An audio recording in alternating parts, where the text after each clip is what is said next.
Lena Magdalena, Baylor McKinney et McTominay. Le vent avait cette manière particulière de glisser entre les collines, comme s'il cherchait quelque chose qu'il ne retrouvait jamais, comme si les arbres qu'il soulevait cherchaient à murmurer des mots indistincts.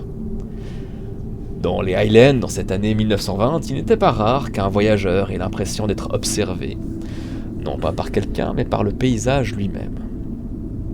Le pub The First Way se dressait au bord d'une route étroite, un peu trop sinueuse pour être assurante. À quelques miles d'Inverness, déjà loin de tout, il marquait la dernière halte avant que la route ne s'élève franchement vers les montagnes de Mornfield. Au-delà, disait-on, les brumes tardaient à se lever. C'est là que vous vous êtes retrouvés, dans ce pub, à 2 bonnes heures de route de votre destination prochaine. Un journaliste, attiré par une histoire qui refusait de mourir, une notaire chargée d'éclaircir une situation qui n'aurait jamais dû durer si longtemps, et un enquêteur pour qui les silences sont souvent plus éloquents que les faits. Vos raisons diffèrent, mais elles convergent toutes vers un même nom, le village de Ashglen. Un village minier, discret, presque absent des cartes récentes. Un endroit dont on parle peu, et jamais très longtemps. Il se trouve plus haut dans les montagnes, au bout de cette route qui semble se rétrécir à mesure qu'on l'emprunte. Et c'est là-bas, dans ce village, qu'a disparu, ou peut-être est mort, un certain Alistair Blackridge. 10 ans plus tôt, cet homme, figure notable d'Ashglen, s'est volatilisé, sans laisser de traces claires. Depuis, sa fortune n'a cessé d'alimenter querelles et procédures, tandis que son absence, elle, est restée étrangement incomplète. On n'en trouve pas de corps, on ne prononce pas tout à fait un décès, on attend. Et aujourd'hui, cette attente doit prendre fin. Votre présence ici, dans ce pub, à quelques heures de route de Ashglen, n'est pas un hasard. Vous avez été mandatés, chacun à votre manière, pour vous rendre à Ashglen et établir ce qui aurait dû l'être depuis longtemps. La vérité sur la disparition de Blackridge. Pourtant, quelque chose de cette affaire résiste. Peut-être est-ce le fait que personne au pub ne semble connaître précisément la route après un certain tournant, ou la manière dont le tenancier évite de prononcer le nom du village. La nuit tombe plus vite ici. Il est à peine 11 heures et pourtant la brume s'épaissit déjà à l'extérieur. Et avant de prendre la route vers Ashglen, dans la voiture de l'inspecteur McTominay, avant tout ça, il vous faudra comparer ce que vous savez, ce que vous croyez savoir. Vous êtes donc rassemblés au pub The First Way. 2 d'entre vous êtes venus avec des voitures de fonction qui sont reparties avec leur conducteur, tandis que le 3e, l'inspecteur Tominay, est venu avec sa propre voiture, celle qui vous conduira à Ashglen. Vous vous êtes déjà salués, vous vous trouvez ici, donc dans ce pub nommé The First Way, et avant toute chose, qu'est-ce que vous avez commandé à boire et à manger ? Lena Magdalena, toi de ton côté, qu'as-tu pris à boire et à manger ? Eh bien, comme on est dans les Highlands, je pense qu'il doit y avoir une pièce de mouton avec certainement une purée de pommes de terre. Quelque chose qui tient au corps pour essayer de dissiper les brumes environnantes qui pourraient s'attacher au corps et à l'esprit. Et à boire, je pense que simplement une tisane. Oui. Marche. Ou un thé, enfin une tisane corsée, pas un thé mais une tisane corsée.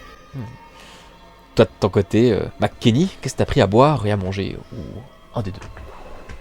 Oh, je commence toujours ma journée par un bon verre de whisky. J'en ai bu 2, et puis maintenant je suis à l'eau. Et en ce qui concerne le manger, j'ai pris le menu du jour, qu'est-ce qu'on pouvait me servir, donc la même chose que Miss Magdalena. Et toi de ton côté, McTominay, Tom. Et ben de mon côté, j'ai pris une pinte que j'ai bientôt fini et que je me réjouis de commander la deuxième. Ok. Parce que qui dit pub dit pinte. Oui. Et ce qui concerne la nourriture, j'ai pas fait mon compliqué, j'ai pris ce qu'il y avait au plat du jour. Donc. Moi aussi, ouais. Donc mouton et purée de pommes de terre. Un morceau de mouton avec la purée de pommes de terre. Ouais. Comme dans tous les pubs, un peu des Highlands, un peu perdus, c'est vraiment littéralement un refuge au milieu de nulle part. C'est bon, ça tient bien au corps. C'est pas succulent, mais c'est un peu un pas typique, donc vous avez l'habitude. Du coup, vous êtes rassemblés, vous êtes salués, depuis maintenant un petit moment, vous avez pris le temps de manger et de boire, et il est venu le temps justement de rassembler vos informations, parce que vous êtes tous là de manière officielle, pour mener une petite enquête. Qui veut commencer ? Tavernier, est-ce que je pourrais avoir encore un petit verre de rhum, s'il vous plaît ? De whisky, hein, mais... Oui. Il t'est servi sans souci. Bon. C'est vrai qu'il me plairait d'avoir un peu les informations dont vous pouvez disposer, car le dossier notarial que l'on m'a remis est tristement incomplet, et je ne peux pas beaucoup travailler avec ça. Bon, pour remettre les moutons au milieu du village, nous sommes ici pour cette enquête et nous sommes accompagnés de Baylor McKenney. Officiellement, vous pouvez venir, mais la condition, c'est que vous ne nuisez pas à l'enquête. Donc je me réserve le droit de vous exclure à tout moment si votre travail de journaliste commence à empiéter sur notre travail d'enquête. Est-ce que c'est compris ? Je me ferai très discret. Merci. Je resterai à ma place. Concernant Ashglen, est-ce que vous êtes déjà venu par ici ? Vous connaissez la région ? Non, j'en ai peur. Ok. Alors nous sommes au même stade en ce qui concerne cette connaissance de cette région. Donc on a été convoqué par la police, on va mener l'affaire, vous êtes chargé de retranscrire... C'est ça. Le dossier étant tellement incomplet, et ça n'est pas dit comme ça, mais les autorités veulent surtout que cette affaire soit réglée et que l'affaire soit traitée avec rigueur. Oui. Ce qui n'a pas été le cas lors des premières enquêtes. Donc je suis là notamment pour compiler au maximum et de façon très claire et concise pour que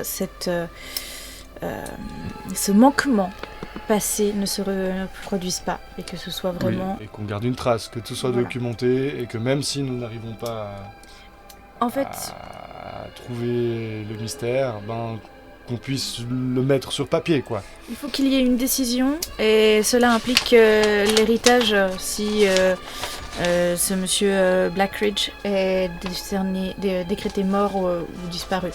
Donc il y a plusieurs choses notariales impliquées, donc il faut une décision, il faut des éléments le plus concrets possible. Oui. La fortune est conséquente, Miss Magdalena ? T'as pas l'info en fait, toi. Je n'en sais rien en fait. Héritier d'une affaire minière qui était prospère il y a une vingtaine d'années, donc... Monsieur Blackwood ? Oui. Oh, bien. C'est ce genre d'info qu'ils auraient pu me transmettre. Alors oui, alors justement, Blackridge, donc c'est une personne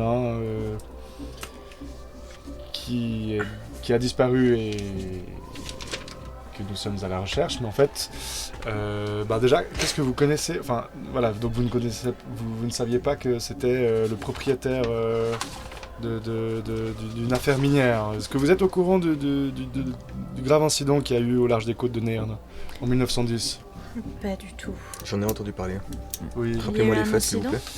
Alors en fait, c'est assez simple, un bateau à vapeur à destination de Pologne qui contenait grosso modo une vingtaine d'ouvriers polonais a explosé auprès des côtes de Nairn. Donc le bateau allait en direction de Danzig en Pologne et transportait donc, comme je vous l'ai dit, plusieurs tonnes de charbon. Et les ouvriers. Qui avaient été extraits, j'imagine, des mines. Voilà. Et donc cette explosion a eu lieu, il y a eu un survivant, un certain Marek Dabrowski. Il aurait survécu parce qu'il était au courant, donc il a expliqué... non, il a survécu parce que du coup, il savait qu'il allait faire une explosion, et peu avant l'explosion, il a sauté par-dessus bord avec un gilet de sauvetage qu'il avait dissimulé, donc il s'est fait rattraper. Comment a-t-il su ? D'accord, mais donc il ferait partie de ceux qui auraient organisé l'explosion. Voilà, il s'est fait arrêter, il y a eu justement le procès verbal, donc moi en ma possession avec un certain inspecteur Caldwell, qui du coup l'a interrogé concernant cette explosion. Il a avoué, mais ses propos étaient confus. Cette confusion a porté, on va dire, dans la presse, a mis en avant comme quoi il était atteint de troubles mentaux ou quelque chose. Voilà. Cette confusion venait probablement de ça, et c'est pour ça qu'il aurait fait exploser tout ça. Il n'empêche. Comment s'appelait déjà ce survivant, pardon ? Marek Dabrowski. Merci. Il n'empêche, il s'est fait arrêter, il s'est fait interroger. Et là, vous pouvez voir le résultat de l'interview. Et c'est ici qu'on apprend que l'inspecteur demande si c'est Black Ridge, c'est lui le propriétaire de la mine. Donc c'est grâce à ça que je peux vous dire qu'il est propriétaire d'une mine. Donc, depuis 1910, oui. Cet incident a eu lieu en quelle année ? 1910. 1910. Et la disparition a eu lieu 1910. En 1910. Quelle date on a la date. Je crois que quelqu'un parmi vous doit l'avoir, le truc de disparition normalement. Là, alors, le 27 octobre 1910. Voilà, donc nous on est le 16 octobre 1910. Donc ce n'est pas fini.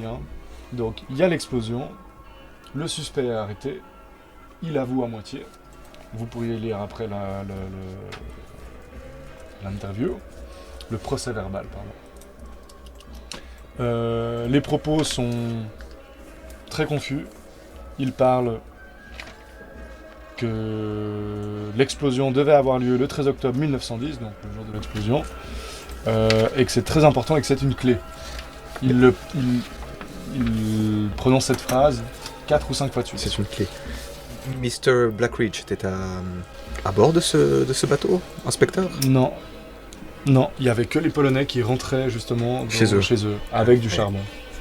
Mais voilà, on suspecte pourquoi est-ce que cette personne a fait exploser ce bateau. Donc l'inspecteur avait une piste potentielle. Est-ce que le commanditaire serait le propriétaire de la mine ? Peut-être qu'il n'était pas content que les ouvriers repartent, peut-être qu'il s'est fait avoir avec le charbon, je ne sais pas.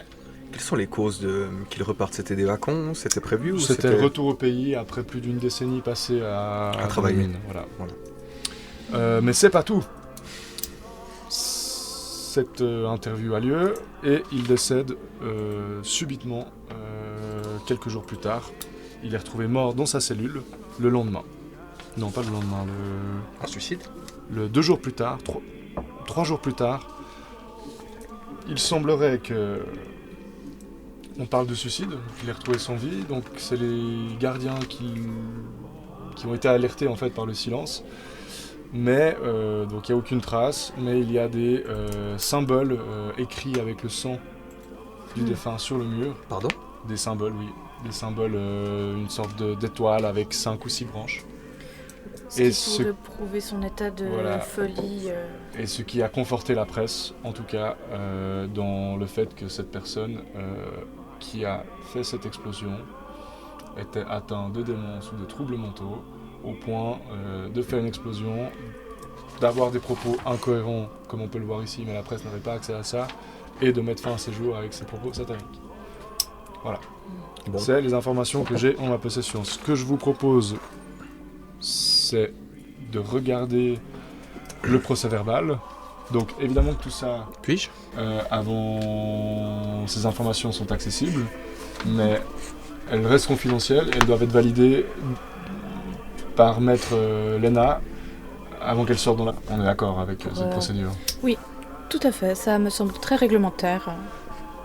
Et je vous remercie d'aborder ça, ça me conforte dans le sérieux dont vous faites preuve. J'ai très peu d'informations concernant l'enquête menée, on va dire. Okay. Elle est mentionnée, mais sans que j'ai un dossier complet. Je vous propose de continuer, vu que je suis aussi dans des documents officiels, et après nous aurons peut-être l'éclaircissement de notre collègue qui a plus le côté presse et peut-être recherche. Pour ma part, donc il a été fait mention que le dossier était très lacunaire et un peu laissé à l'abandon. C'est l'ex-épouse de Monsieur Blackridge qui est à l'origine de la réouverture de ce dossier, notamment... L'ex-épouse. Oui. Son ex-femme, donc. C'est ça. Ouais. Alors j'y viens, vous allez avoir tout de suite l'explication. En fait, de ce que j'ai retranscrit de ces documents, Monsieur Blackridge apparemment a commencé des études soit à Ashglen, soit liées à Ashglen, je ne sais pas. Mais nous avons, dans une lettre de Madame Blackridge-Murray, qu'il était intéressé depuis 1880 avec une affaire liée à cette région. Peut-être est-ce lié à son activité minière, je ne sais pas. 1880. Oui. L'activité minière a commencé en 1890. D'accord, donc c'était avant qu'il hérite de la mine. Très bien. Donc il a hérité d'une mine. Il avait déjà des activités minières, mais il s'est déplacé à Ashglen en 1890. C'est ça. Donc en 1880, il y a trace de son intérêt à Ashglen. En 1890, il s'est apparemment établi à Ashglen sans volonté de retourner au domaine conjugal. Il y a en 90, en juillet, Madame Blackridge qui a tenté de le contacter par lettre en lui faisant part de ses inquiétudes et de sa volonté, s'il ne faisait pas mention de revenir, s'il ne lui donnait pas d'explication, de dissoudre le mariage. Elle n'a pas eu de réponse et elle a procédé et le jugement de la dissolution du mariage a été établi en 92. Et comme cela faisait effectivement plus de 12 mois que Monsieur Blackridge n'est pas rentré à la maison, la cour a été en faveur de Madame Blackridge pour conserver sa dignité. Étonnant, hein. Ouais, je pense que c'est vrai que les divorces en 1901 c'est extrêmement rare et très très très mal vu. Ouais. Effectivement, c'est le fait que le mari ne revienne pas pendant plusieurs années, c'est une raison suffisante par contre, mais étonnant quand même. très étonnant. Très 1892 étonnant. le divorce 1892, effectivement. Donc, il faut se dire que Madame Blackridge doit avoir à peu près dans cet âge-là ou moins, parce que ce serait pas étonnant qu'elle soit plus jeune que lui. Si elle a dans ses connaissances un parti qui pourrait être intéressant pour ne pas être une femme abandonnée jusqu'à la fin de sa vie, mais refaire sa vie avec quelqu'un, elle était encore jeune pour avoir un espoir d'avoir d'autres enfants. Je ne sais pas s'ils ont des enfants ou pas, c'est pas dit dans mes documents. De ce que tu as trouvé. Il est mentionné pour des futurs héritiers, enfin des potentiels héritiers, mais elle est une héritière. Des informations que tu as pu trouver, elle s'est effectivement remariée et elle aurait 2 enfants aujourd'hui. D'accord, donc... Mais elle n'aurait pas eu d'enfant avec Alistair Blackridge. Donc ça, c'est étonnant, peu courant, mais vu ce qui s'est passé par la suite dans sa vie, ça s'explique assez facilement. Qu'elle n'ait pas envie de finir sa vie solitaire si elle avait une certitude d'avoir quelqu'un pour partager sa vie après. Si on finit seul, on finit soit alcoolique, soit dans un pub. C'est connu, non, en Écosse? Oui, ça. Donc, il y a eu en 92 cette dissolution du mariage. Là, vous venez de m'informer qu'en 1910, il y avait cette explosion de bateau. C'est cette même année que Monsieur Blackridge a apparemment disparu. Et c'est toutes les informations dont je dispose. J'ai ici des copies des documents officiels et de la dernière lettre de son épouse. Donc si vous voulez jeter un œil à ces documents, ils sont à votre disposition aussi. J'ai quelque chose à vous faire voir.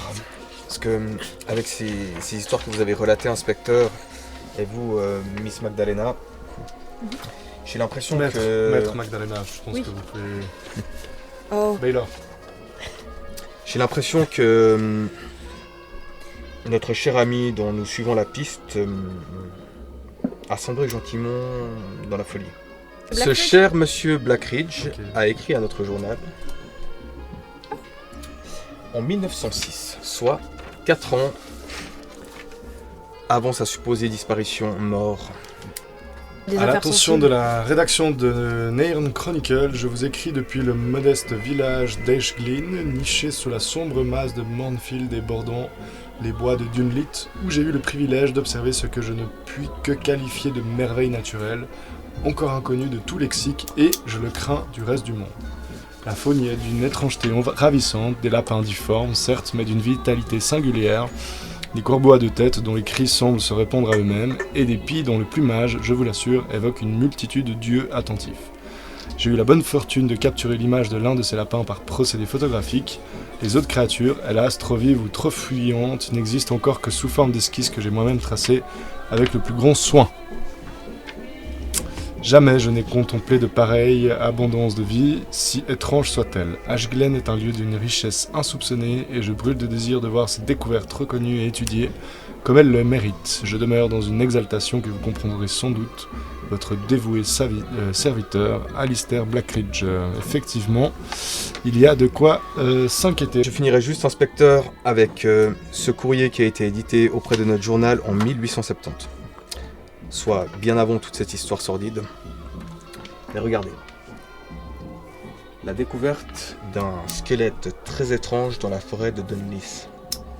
Dunlis, on a déjà entendu parler de ce nom, hein. C'est ça, dans Alistair les Crowley bois de Dunlis.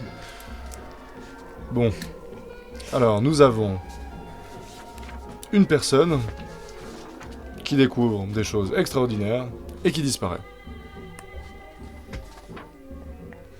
Je crois que Oui. ce cher monsieur Alistair Blackridge, en tout cas de ce qu'en sait le journal et des informations qui m'ont été transmises, a eu certes une formation scolaire standard, mais venant de son père, a eu une curiosité naturelle pour les choses. Donc il s'est spécialisé dans un domaine qui est le domaine dans lequel il a réussi, mais nous savons qu'il avait une curiosité naturelle pour les choses de l'étrange. Donc quand vous dites le domaine dont il sait... La mine, donc l'exploitation minière, très tout à bien. fait. Mais il avait l'air, selon vous, ce ne serait pas étonnant qu'il visite des cabinets de curiosité et C'est autre ça. chose. Exactement. En- Donc, un chercheur avide de découverte, en somme. que penser de cet article? En tout cas, à la rédaction, cela nous a semblé farfelu, bien entendu. Donc vous parlez de quel article? Celui-ci, celui que vous avez écrit, donc ça c'est le même journal. Non, celui-ci, il y a des preuves. Voilà. Nous avons trouvé Est-ce que- un squelette qui ressemble plus ou moins à un dinosaure, mais qui n'est pas classifié comme tel. Car, C'était vous qui étiez à la charge de la rédaction de Non, cet connaissez non, les non, dinosaures pas encore, non. Je parle de cet article, celui Ok, de Alistair avec ses photos et ses dessins. Oui. En parlant de photos, je ne m'y connais pas C'est une en vraie photo. photographie. Mais est-ce que, je sais pas, le mouvement, parce que les animaux sauvages sont très vifs, est-ce que le mouvement peut-être saccadé d'un lapin en saut pourrait créer des déformations de la sorte? Est-ce qu'un lapin tout à fait normal pourrait ressembler à ça pour un néophyte en Donc photographie? inspecteur, moi je peux vous dire que souvent quand on n'arrive pas à expliquer, on essaye de trouver une explication via l'imaginaire. Mais en alignant les preuves et les indices entre eux, généralement on arrive à une explication avec des faits. Il faut rester rationnel, Oui. c'est une enquête. Dans tous les cas, Ça, la je suis photo est d'accord avec authentique. La photo est authentique, elle n'a pas l'air d'avoir été Non. altérée. Par contre, effectivement, toi qui Non. connais un peu mieux en photo McKelly, tu sais qu'effectivement, en plus on parle d'appareils photo très anciens, dans la nuit, des animaux qui bougent, ça pourrait faire Sûr. ce genre de Ou déformation. une sculpture qui aurait été habilement placée Ouais. pour faire croire. C'est ça. La photo Mhm. peut être authentique, mais le modèle peut très bien être un lapin naturalisé qui a été modifié. Sortons un petit peu de tout ça, mes amis. C'est juste, Inspecteur, maître. Alistair. Formation, venant d'une famille riche, noble, une bonne école, une bonne famille. Une curiosité certes pour les choses de l'étrange, mais ceci ressemble à une obsession. Nous sommes d'accord. En tout cas, ce courrier est un fait très sérieux qui démontre que Monsieur Blackridge n'était sans doute pas dans un état que l'on qualifie communément de normal. Ou en tout cas, soit montait quelque chose d'ordre extraordinaire, soit vous voyez vraiment une version altérée de la réalité. Mais nous ne sommes pas là pour tirer des conclusions. Nous avons ces pistes-là que nous allons suivre et garder en tête lorsque nous découvrirons Merci Tavernier. Des preuves plus concrètes. Mais cependant, nous ne pourrons pas qualifier ceci de folie. Je ne pense pas, mais ça fait quand même 2 personnes. Ça fait pas longtemps que nous sommes assis autour de cette table, inspecteur, maître. Et cela fait quand même 2 personnes qui... Votre Marek, Alistair. Voilà, c'est des personnes qui potentiellement... mais bon, la brume, le whisky... Le travail dans la mine, le manque de lumière... Ça peut mener à des comportements complètement Certes. irrationnels et une vision altérée. Le manque d'oxygène aussi d'ailleurs, vous savez, Ouais. effectivement, certaines mines, si elles Les sont mal mineurs, gérées, le manque d'oxygène, ça peut amener à des... Ce ne serait pas étonnant, et Dieu sait quel aussi type de champignons ou vapeur se libère dans les mines. Peut-être que nous découvrirons seulement que les mines dont Monsieur Blackridge est propriétaire ont effectivement des substances dangereuses qui s'y trouvent. Alors du coup, est-ce que vous avez d'autres informations à mettre en commun? Donc là, on a un peu tout. Oui, je crois qu'on a partagé, en tout cas moi j'ai partagé tout ce dont j'avais connaissance. Peut-être y a-t-il d'autres éléments cachés dans les documents auxquels j'ai accès, mais rien de suffisamment particulier pour que j'éprouve la nécessité de vous en parler directement. En tous les cas, maître, vous êtes ici pour clôturer le testament, c'est bien ça? Je suis là pour que... Non, documenter l'enquête. C'est ça, pour que les zones d'ombre soient éclaircies afin qu'un jugement puisse être acté et que tous les derniers éléments encore rattachés à cette enquête qui sont à ce jour ouverts puissent être fermés et que cette affaire soit classée une bonne fois pour toutes. Et vous, inspecteur? Alors moi, je suis du coup mandaté par la police d'Inverness pour remettre cette affaire au goût du jour et écarter ces zones d'ombre et avoir en fait une explication plausible sur qu'est-ce qui s'est passé, où est passée cette personne, et voilà, avoir une conclusion tangible et pas des faits inexacts ou lacunaires. On part à la recherche de cette personne alors, en tout cas dans votre cas. Dans mon cas, et c'est pour ça qu'on a été convoqué, de remplir, on va dire, de compléter ce dossier et d'arriver à une conclusion plausible et tangible. Et dans l'idéal, retrouver ce monsieur Blackridge. Donc vous êtes censé trouver le dénouement de l'histoire. Moi je suis là pour compiler de façon le plus objective possible. Je ne dois pas tirer de conclusion, ce n'est pas mon travail à moi. Vous, ce serait plutôt... vous êtes plutôt habilité à interpréter et à donner la solution la plus plausible. Complètement. Et vous, votre rôle dans cette enquête? Informer le public. Mais Lorsqu'on dans aura un une second conclusion établie. Très Il bien. n'est pas de... Notre ligne éditoriale n'est pas de faire les choux gras comme le Sun. Non, Dans tous les cas, média sérieux. nous avons un droit de regard sur la production de ces articles, et comme je vous l'ai rappelé, Baylor, votre mission consiste à, certes, transmettre au public, mais elle doit en aucun cas nuire à nos opérations. Bon, ce que je vous propose, qui dit pub dit tavernier, qui dit tavernier dit commérage, qui dit commérage dit information peut-être fausse ou précise. Tavernier. À moi. Le tavernier. Mais- Ouais. On est à 2 heures de route d'Ashglen. Voilà, vous n'êtes pas encore à Ashglen, justement, vous êtes en dehors, mais effectivement, peut-être qu'il a des informations intéressantes. Puis il vous demande, alors ça vous a plu Oui, très bon. Ce qu'on attend d'une taverne. Parfait. Dites-moi tout. J'ai cru Avez-vous 5 comprendre. minutes à nous consacrer? Mhm. Oui. J'ai l'impression que vous êtes dans une enquête, quelque chose comme ça, ici. Avant de... J'ai pas écouté. Oh, bon. Oui, non, mais avant qu'ils viennent, on a rangé Oui. les documents, Oui, je crois, on les ouais. laisse pas traîner sur la table. Ashglen, Ashglen. Oui, plus haut dans la montagne. qu'est-ce que les gens en disent? Les gens n'y vont pas. Qu'est-ce qu'ils en disent? C'est le genre de coin où on ne va pas parce qu'il n'y a pas grand-chose à y faire. Combien de personnes y vont? Pardon? Combien de personnes y vivent? Ils vivent. Si je me trompe pas, ils doivent être 300, entre 300 et 500, quelque chose comme ça. Ouais. Village tristement connu, non? Il y a une très grande forêt. J'ai entendu dire ça. Je sais qu'il y a des gens qui partent en randonnée dans la forêt. Je sais qu'il y a ils ont des ruines pictes. Il paraît qu'on peut... Oui, des ruines pictes. Il paraît que c'est très joli. Oh, j'avoue, ça m'en fait bouger une, ça toucher l'autre. Hein. Et il y a une belle montagne. Darkfield. Ok. Et au niveau des... Je vous arrête, tavernier. Oui.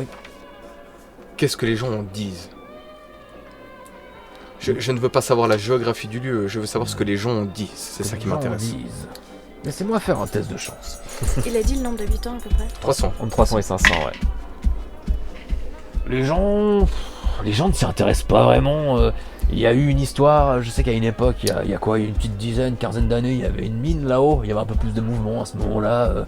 Il paraît qu'il y avait un peu plus d'essor dans cette ville, du coup on avait un peu plus de visiteurs ici dans le coin. Des histoires étranges qui nous intéresseraient. Des histoires étranges. Quelque chose qui sort de l'ordinaire, lié à cette C'est région. pas là-bas qu'ils ont trouvé le squelette de dinosaure là, qui est au musée d'Inverness? Oui. Seul et unique, c'est ça. Oui. Ouais, Oui. Ouais. Incroyable. Enfin, de ce qu'on Et sait. par oui. rapport à cette mine, Est-ce qu'elle est toujours en activité? Ah, je crois pas. Ah non, en tout cas, plus Ah, personne y monte pour la mine, en tout cas. Non, je crois qu'ils l'ont fermé, non? et dans la région, il y a eu aussi un grave accident de bateau, non? La région? Au niveau des côtes de Nerne. Quand ça? Il y a une vingtaine d'années, on est quoi en 1920? 20. Il y a une dizaine d'années.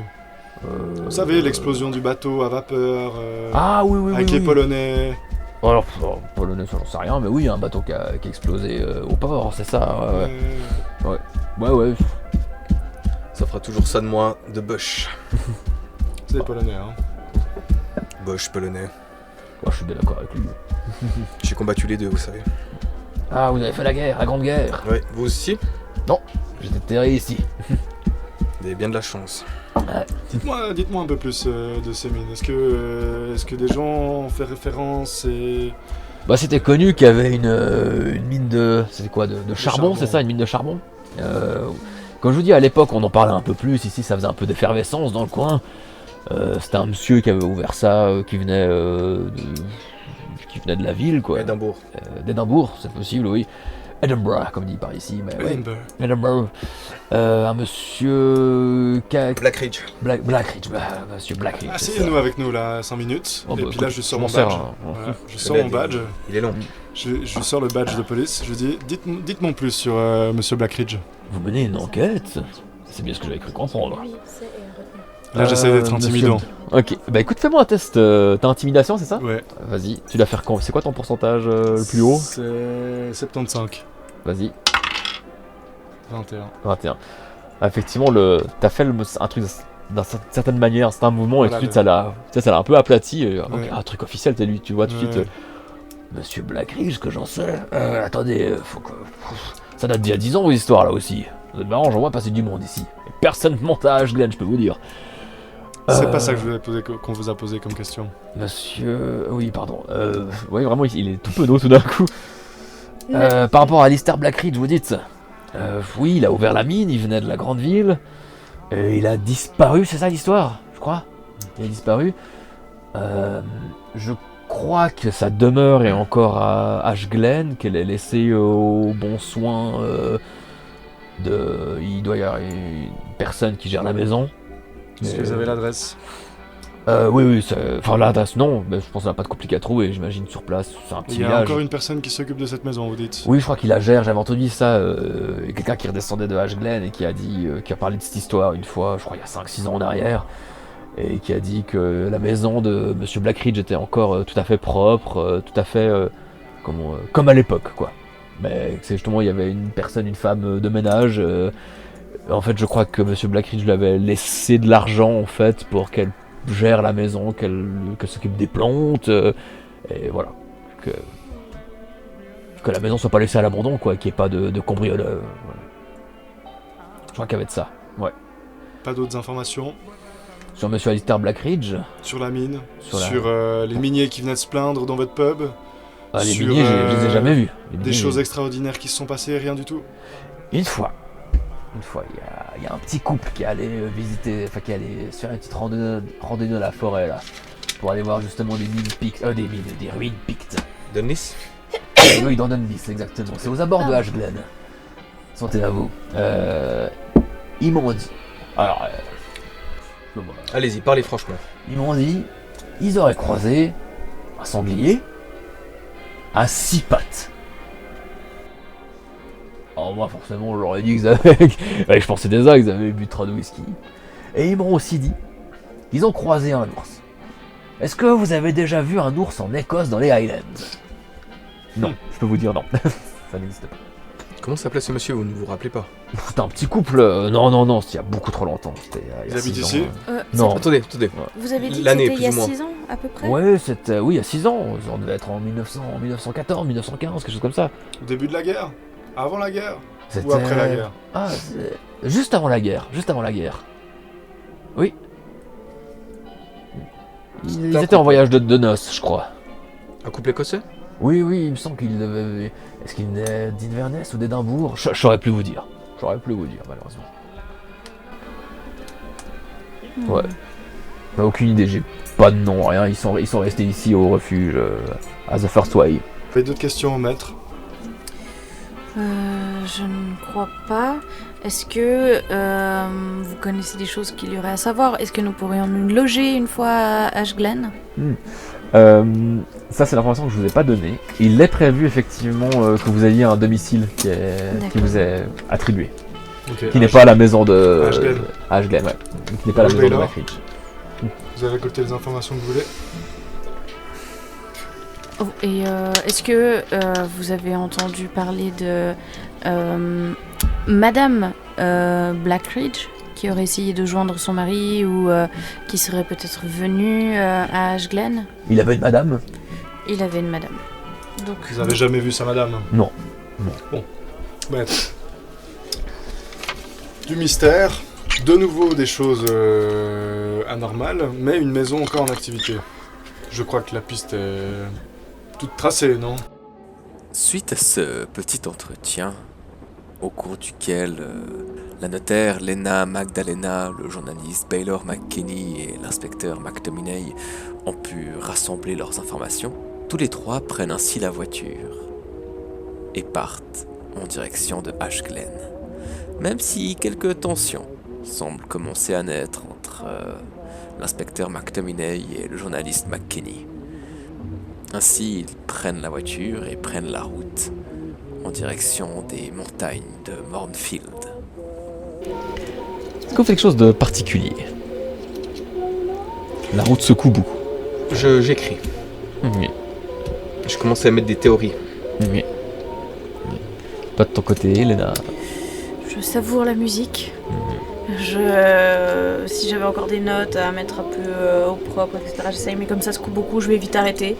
Et voilà, je regarde le paysage. C'est Morn. Ouais. C'est Field.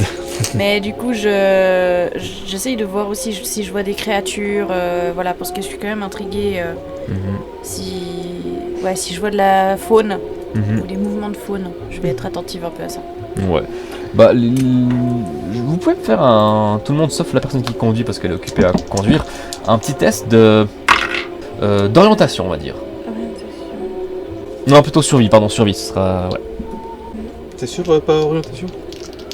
Orientation. Allez, orientation en survie, là où vous avez le mieux. J'ai réussi. Alors, du coup, moi, ce sera survie. Non. Oui, toi tu remarques McKinney que effectivement vous êtes sur la bonne route, que effectivement le paysage, tu regardes un petit peu, d'un coup tu vois peut-être un oiseau passer entre les arbres, dans un truc plus normal, mais la route est normale. C'est un voyage en Écosse, ouais, vraiment. Et vous continuez donc à avancer en direction d'Ashglen. Revenons un peu à cette enquête. je vous propose, on visite cette maison, on regarde s'il y a toujours cette dame de ménage. Si la maison est encore en activité, c'est que cette dame a eu assez d'argent pour l'entretenir maintenir 10 ans. 10 ans, donc sans chercher d'autres emplois. C'est quand même quelque chose qui, en tout cas avec mon expérience de plus de 30 ans d'enquête, quelque chose qui peut être de prime abord très très louche.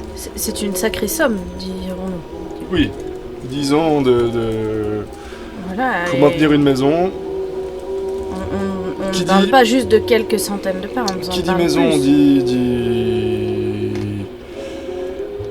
état du personnage. Si la maison est maintenue, peut-être qu'elle est dans l'attente de son retour, donc peut-être que plein de choses sont laissées à l'identique.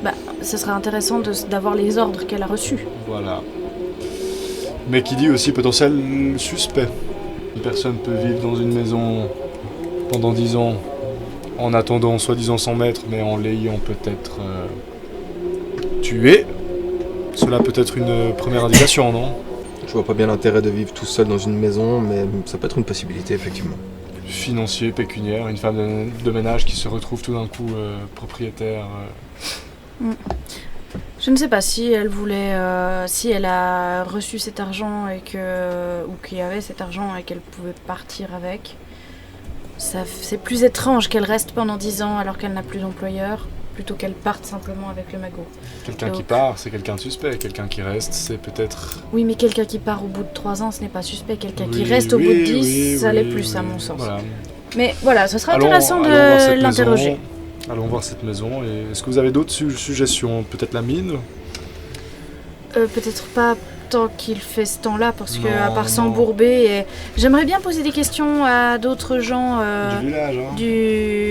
du village. Est-ce qu'il y a quoi comme type de bâtiment officiel ou autre ?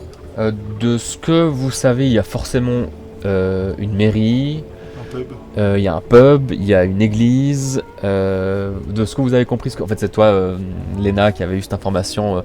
Vous avez un contact qui est prévu que vous vous retrouviez devant l'église justement pour qu'on puisse vous présenter votre domicile le temps de l'enquête. Il y a un bureau de poste. Il y a un bureau de poste avec le téléphone. C'est un peu tout ce qui devient comme ça. D'accord. Il y a forcément d'autres choses, genre un bazar. Il y a une bibliothèque. Un pub. Il y a une bibliothèque après. Bibliothèque, Il y a un pub. Alors peut-être. Et une école. Peut-être que, donc, au vu de tout ça, peut-être que nous pouvons prendre nos quartiers et aller dans le pub, voir ce qui se dit un peu, et je paierai ma tournée. Vous pouvez me faire tous un test de survie cette fois, s'il vous plaît. Très très bon test de survie, j'ai fait 11. J'ai fait un très mauvais test de survie, j'ai fait 52. Il a fait un très très bon test de survie également. Il a fait 13. Tu fais 13. 13. Et t'as combien toi, Joshua ? Moi j'ai 10. T'as 10, donc toi ça marche pas. Toi, McKenny, t'as combien en survie ? C'est les pourcents ? C'est les pourcents, ouais. J'ai 30. T'as 30. Et t'as fait combien, t'as bien dit ton test ? J'ai fait 11. T'as fait 11. T'as cru pendant un moment vous discuter. Et t'as eu l'impression, à un moment il faisait pas mal nuit, parce qu'il y a eu un gros nuage bien chargé en pluie. Sur le bord de la route, t'as cru voir un animal. C'est quoi, il avait l'air spécial cet animal ? Bah en fait tu l'as vu littéralement comme ça. D'un coup ça a éclairé un buisson et t'as vu ça. Je reste un petit peu en direction, parce que moi je suis derrière, j'imagine. Ouais. Puis tu regardes où tu l'as vu. Ouais, je reste bloqué sur... Attends, parce que non, il roule à gauche, donc je regarde pas là. Bien vu. Maître Magdalena ? Oui. Vous avez vu ce que j'ai vu sur le côté de la route ? J'avoue que je regardais du côté droit. Donc Inspecteur ? Je regarde la route. Vous avez vu quelque chose d'étrange ? Oui. Une personne ? Comme un rat musqué ou quelque chose comme ça qui se tenait sur ses deux pattes et plutôt grand. Un rat musqué ? Comme un renard qui se tenait sur ses pattes arrière. Ça leur arrive, pour chercher des proies dans les arbres ou dans les buissons. Ce n'est pas rare. Combien de whisky avez-vous bu, Baylor ? Peut-être un peu trop, inspecteur. D'ailleurs, Baylor, je vais te demander un test de santé mentale, s'il te plaît.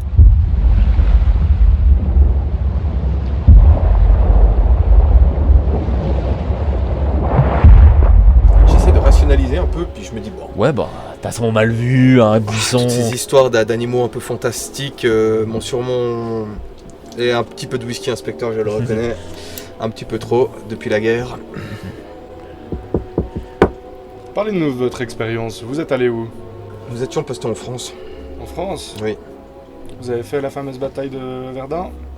Non. Nous étions postés vers la frontière allemande. Ben, vous leur avez mis une belle branlée à ces boches. Oui.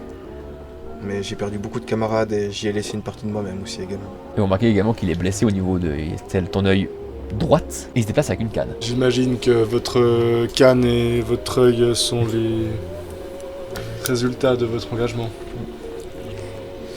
Que la patrie soit reconnaissante de vous et de vos compagnons. Vous arrivez au bout d'un détour. Vous voyez une ferme, 2 fermes, puis petit à petit vous avez en vue un village, car vous parvenez, mes très chers, à Ashgley.